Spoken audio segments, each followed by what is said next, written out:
पंचभूत और त्रिपुट तत्वों से बनी असुर सेना अब तैयार है।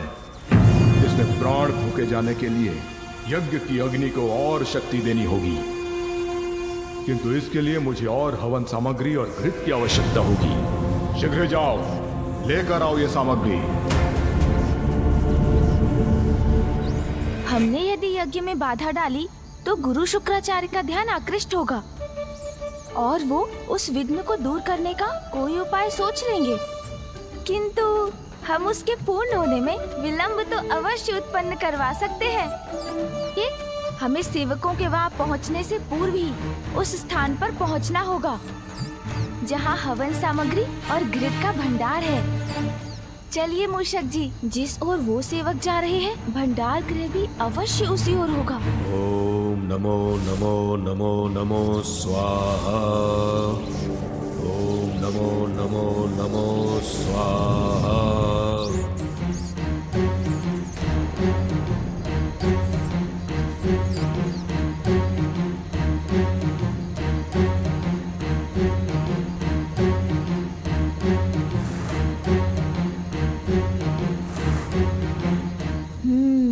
तो सुरंग में है हवन सामग्री। मुझे तत्काल कोई उपाय करना होगा ताकि असुर सैनिक वहां तक पहुंच ही ना सके। हाँ, ये उपाय तो अच्छा है। सुन जी,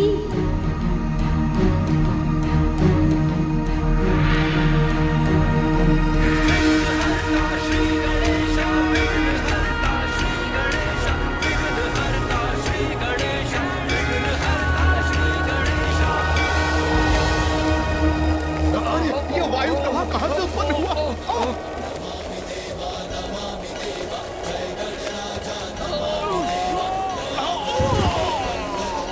बहुत अच्छे प्रभु।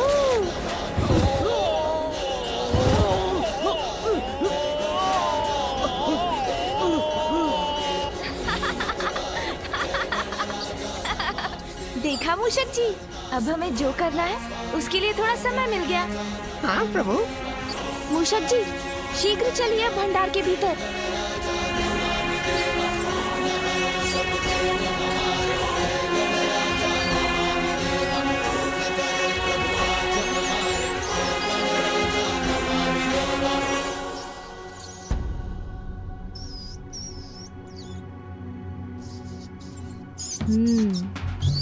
प्रभु, यहाँ हवन सामग्री और घृत तो इतनी अधिक मात्रा में है। हाँ, जितना बड़ा षड्यंत्र तैयारी भी उतनी ही विशाल है, किंतु अब समय आ गया है विघ्नकर्ता के रूप में विघ्न डालने का। मूषक जी, वे असुर सेवक यहाँ पहुँचे उसके पूर्व इस सामग्री और घृत को समाप्त करना होगा हमें। हाँ हाँ प्रभु। मूषक जी, आप सामग्री नष्ट कीजिए, मैं घृत का उपाय करता हूँ। हाँ हाँ प्रभु, आरंभ करते हैं। हवन किए जो शुक्राचार्य आयोजित,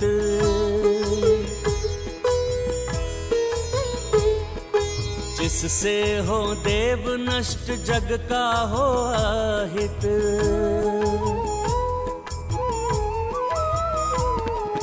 विघ्न कर्ता की भूमिका गजानन निभाए, सामग्री यज्ञ की सब मूस संग खाए।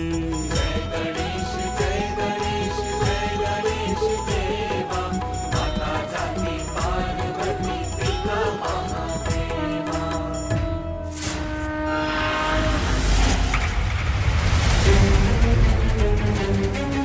शीघ्रता करो, गुरुदेव प्रतीक्षा कर रहे हैं, शीघ्र चलो। हाँ हाँ मूषक जी, सारी सामग्री नष्ट कर दीजिए। असुरों के गुरु शुक्राचार्य को प्रतीक्षा कराना उचित नहीं है, आगे बढ़ो। शीघ्रता कीजिए मूषक जी, असुर सेवक किसी भी क्षण यहाँ पहुँच जाएंगे।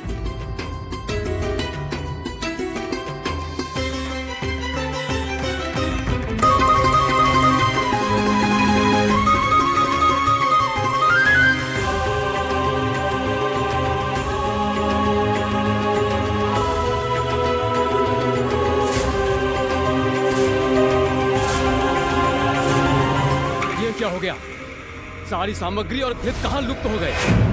गुरु शुक्राचार्य को ज्ञात हुआ तो उनका क्रोध हमें भस्म कर देगा। किंतु किसने किया ये दुस्साहस? गया कहाँ? ये तो अच्छा हुआ प्रभु कि यहाँ उन सेवकों ने भंडार में प्रवेश किया और वहाँ हम निकल गए। अब तो वो इसी विचार में होंगे कि सामग्री और घृत को किसने नष्ट किया। हाँ मूषक जी।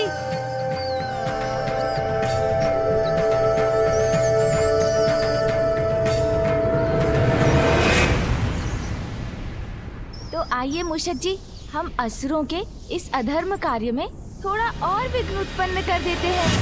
हाँ प्रभु, क्यों नहीं।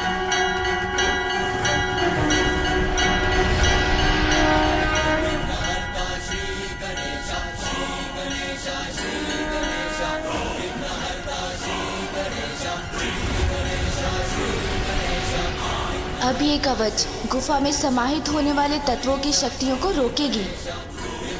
आगे बढ़िए मूषक जी।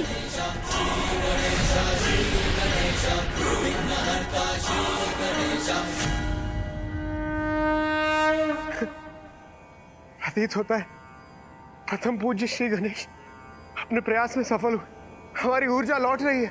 हाँ देवराज,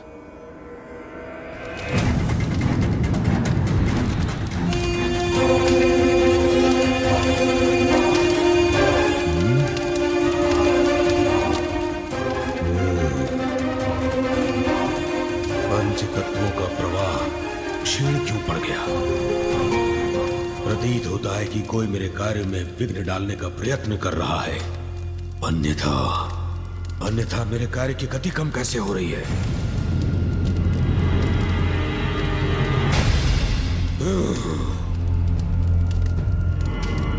ओम ब्रीम ब्रह्म ब्रीम द्रम स्वाहा।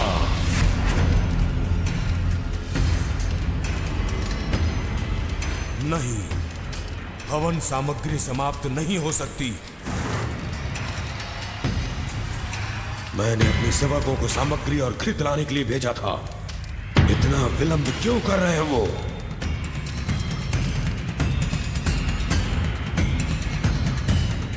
अभी तक सभी स्तंभित हैं।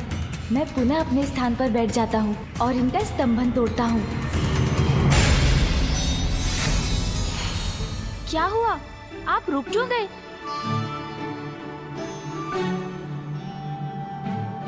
लड्डू खिलाइए ना।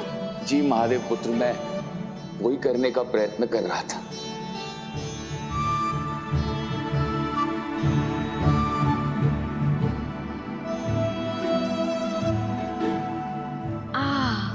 बस पर्याप्त है। क्या प्रभु, हम तो आपको लड्डू खिला ही ना सके। आपका तो एक ही लड्डू में उधर भर गया। इसका कारण भी आप कुछ ही समय में जान जाएंगे, जब आपको ज्ञात होगा कि आज कितने घृत का पान किया है मैंने। रुकिए, आप दोनों अपने हृदय को छोटा मत कीजिए। जो लड्डू तारकाक्ष जी ने मुझे खिलाया वो आप सबकी इतने श्रद्धा और भक्ति से पूर्ण था कि उसी से मेरा उदर भर गया। आप इन शेष लड्डुओं को त्रिपुर में प्रसाद के रूप में बंटवा दीजिएगा। जैसी आपकी आज्ञा प्रभु। अब आप मुझे अनुमति दीजिए। इतनी शीघ्रता हुई क्या है? आपकी सेवा का हमें थोड़ा और अवसर दीजिए। वो अवसर शीघ्र प्राप्त होगा आपको, किंतु अभी तो मुझे जाकर पिताश्री को आपकी भक्ति और सेवा से अवगत कराना चाहिए। आपका बहुत बहुत धन्यवाद कि आपके माध्यम से हमारी प्रार्थना स्वयं महादेव तक पहुंच जाएगी। आइए।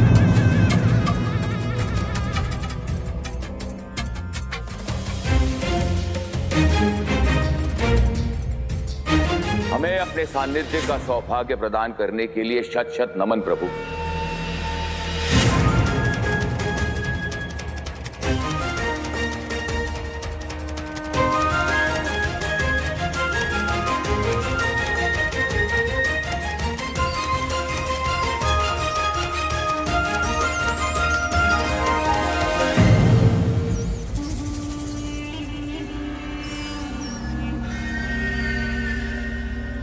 महादेव पुत्र का अचानक यहाँ पर आगमन और उतनी ही शीघ्रता से प्रस्थान क्यों? संभव है भ्राताओं, ये उन दुष्ट देवताओं का कोई छल हो। भ्राताश्री, कहीं यहाँ आकर हमारा उद्देश्य तो ज्ञात नहीं कर लिया महादेव पुत्र ने? तुम दोनों शीघ्र जाओ और जाकर देखो क्या आचार्य शुक्राचार्य का कार्य सुचारू रूप से चल रहा है या नहीं। अब हमारे वास्तविक प्रयोजन में और विलंब नहीं होना चाहिए। बहुत प्रतीक्षा की है इस दिवस की, अब और नहीं, अब और नहीं।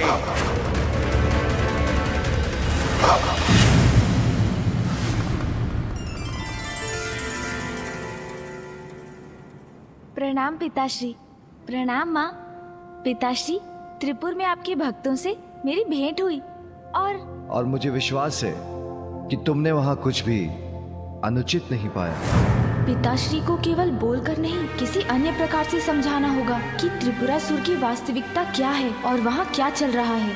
किंतु कैसे?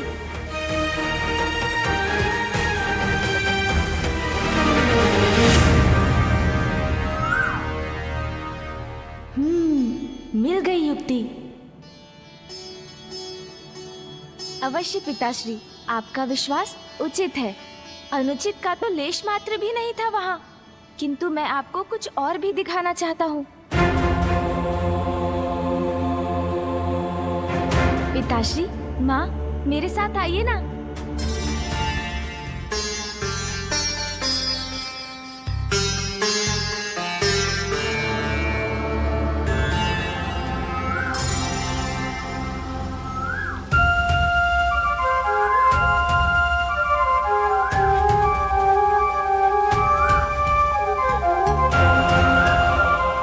देखिए ना, कितना कोमल, कितना सुंदर स्वर है इस कोयल का। हाँ माँ, किंतु अपने मधुर स्वर से सबका मन मोहने वाली इस कोयल के पंजे पर भी एक दृष्टि डालकर देखिए।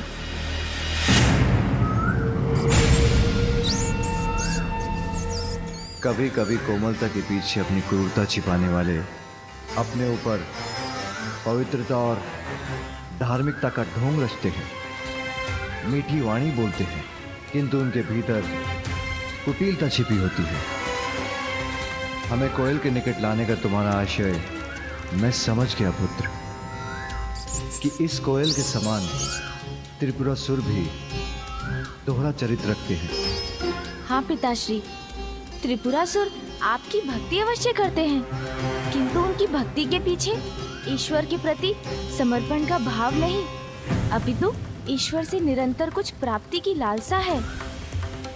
पिताश्री, वो दिवस रात्रि आपकी पूजा करते हैं जिससे आप उनका वध ना करें। ब्रह्मदेव को तपस्या से प्रसन्न कर उन्होंने त्रिपुर वरदान में मांगा, जहाँ देवता भी अनुमति के बिना प्रवेश न कर सकें, जिसका लाभ उठाकर वो वहाँ देवताओं, महाभूतों और त्रिपुर के अंशों से ऐसी अपराजय सेना उत्पन्न कर रहे हैं जिसे तब तक नष्ट नहीं किया जा सकता जब तक त्रिपुर का विनाश ना हो।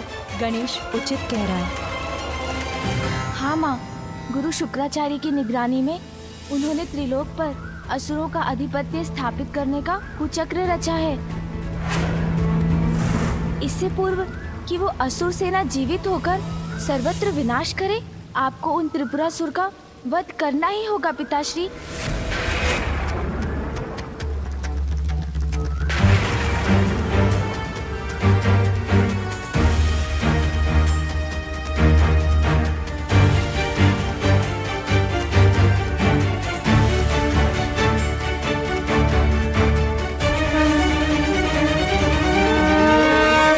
मुझे दिखाई दे रहा है,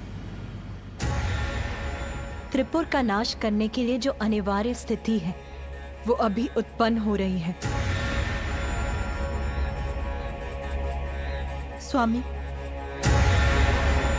यदि अभी आपने विलंब किया तो अगले सहस्त्र वर्षों तक त्रिपुर का नाश असंभव है।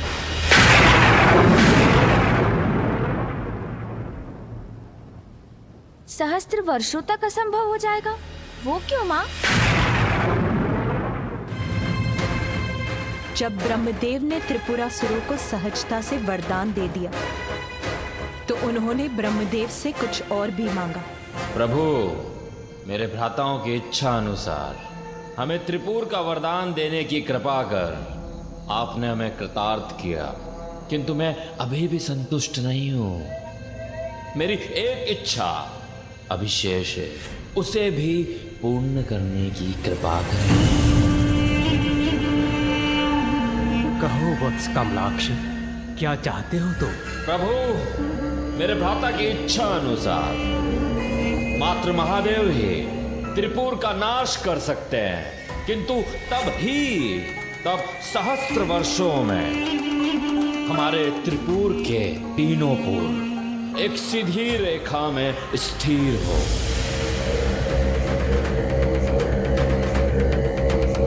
और जब शिव जी अपने एक ही बाण हमारे तीनों पूरों पर प्रहार करें, जो बाण ना हो, और वो बाण उस धनुष से चले जो धनुष ना हो,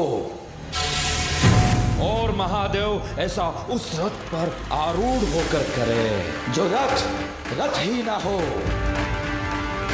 प्रभु, मात्र इसी अवस्था में त्रिपुर और हमारा विनाश संभव हो। तथास्तु, तथास्तु, तथास्तु।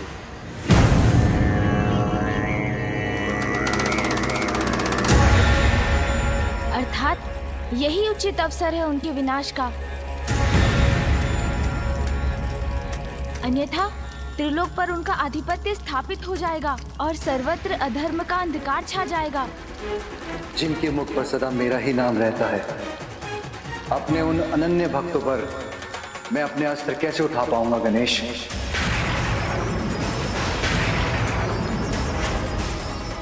किंतु आपके वो भक्त तो संपूर्ण संसार का अहित करने की योजना बना रहे हैं पिताश्री। आपके प्रति उनकी भक्ति ढाल बनकर उनकी रक्षा कर रही है, किंतु उनकी भक्ति की ढाल इतनी भी बलवान नहीं है पिताश्री। पुत्र, तुम्हें जो भी उपाय करना है शीघ्र करना होगा, क्योंकि त्रिपुर अब एक सीधी रेखा में शीघ्र आने वाले हैं, और जितनी शीघ्र वो उस रेखा में आएंगे उतनी ही शीघ्र उस रेखा से बाहर भी चले जाएंगे। तुम्हारे पास कुछ ही पहर का समय है। माँ, मुझे ज्ञात है समय कम है। धर्मपरायण जनों का विघ्न हरता हूँ तो अधर्मियों और पापियों का विघ्न करता भी तो हूँ। कोई अनिष्ट नहीं होने दूंगा मैं, किंतु उसके लिए मुझे मामा जी की सहायता चाहिए होगी।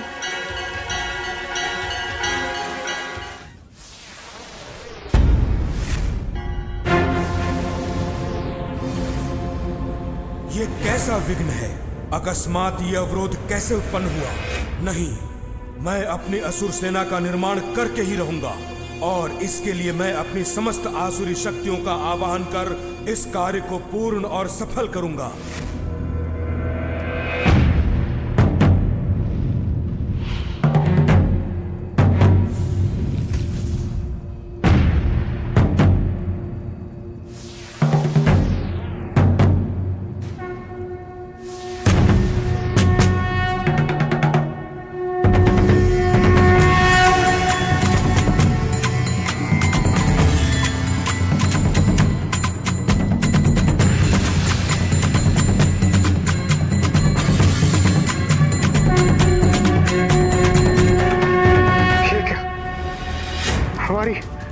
हमारी ऊर्जा पुनः क्षीण हो रही, अर्थात संकट अभी टला नहीं। हाँ इंद्रदेव।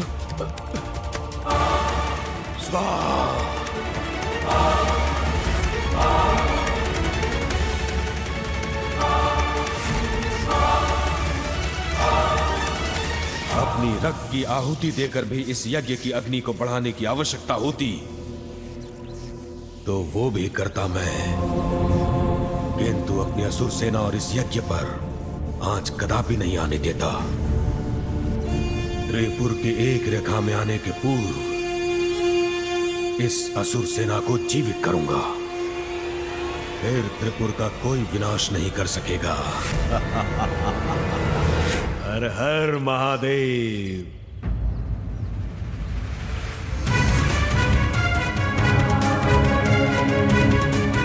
हमें शीघ्र त्रिपुरासुर को रोकना होगा, इससे पूर्व कि त्रिपुर सीधी रेखा में आकर सर्वत्र विनाश का कारण बने।